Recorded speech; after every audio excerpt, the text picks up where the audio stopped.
Hello and welcome to the BMC Quick Course Series on NGT 12.1 New Functionality.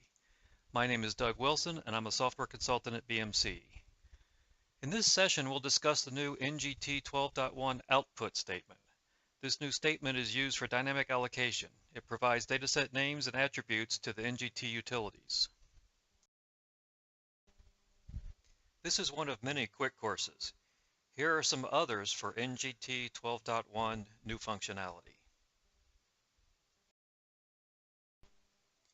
NGT has always done dynamic dataset allocation using Rex automation. The ability to do this using a template in the JCL is long overdue, especially for NGT unload. NGT 12.1 unload, load, and reorg closely follow the output dataset name mask of copy plus.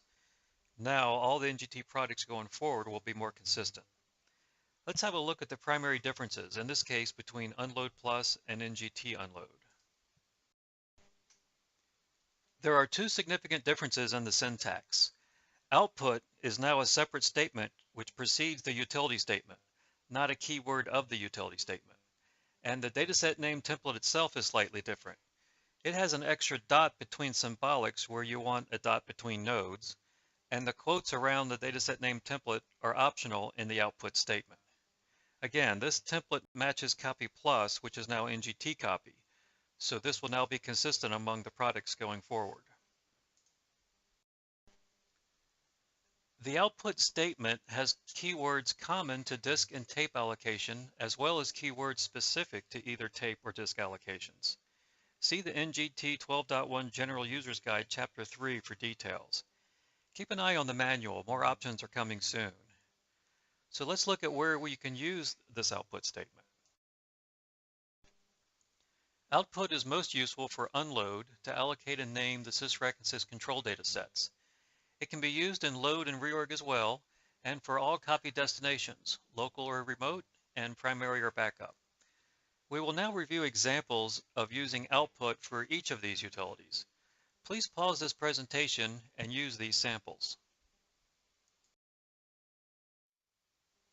This unload example uses output to name the unload file and the load control statement. Because of the unit cart on the sysrec01 output statement, it also unloads the tape. This job's output will look the same as if CDB tape had been used in NGT 11.2.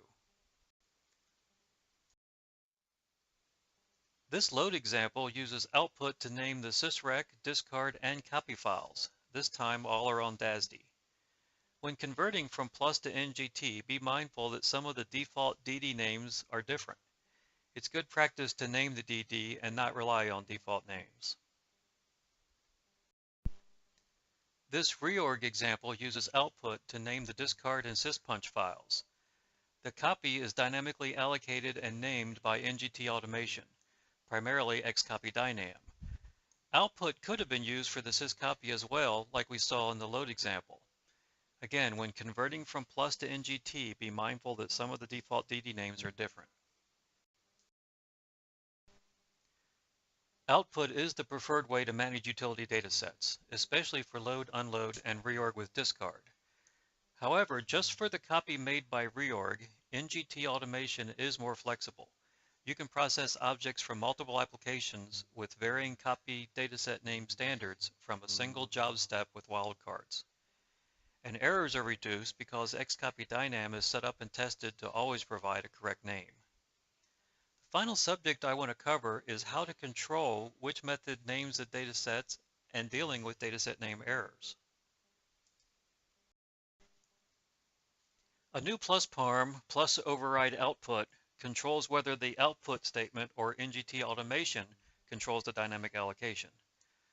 With the default no, don't override the output statement, the output statement is used and NGT automation is not called for datasets where an output statement is provided. If yes is specified, NGT automation is called and can override the output statement. If XDSN is specified, NGT automation is called and can override the dataset attributes, but not the dataset name. You may choose to use output to name reorg's copy datasets for select jobs. With the default parm, the output statement is fully honored. And if output is not supplied for the copy dataset name, automation is used. However, you should always set up xcopy dynam even if you don't intend to use it, and here's why. NGT reorg copies by part.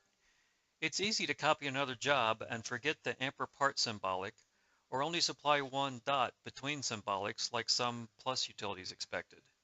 Then the reorg will fail and its status will be must complete. You can't change the sysn on a restart, so you can't correct the output statement. So what can you do to restart and successfully complete this job?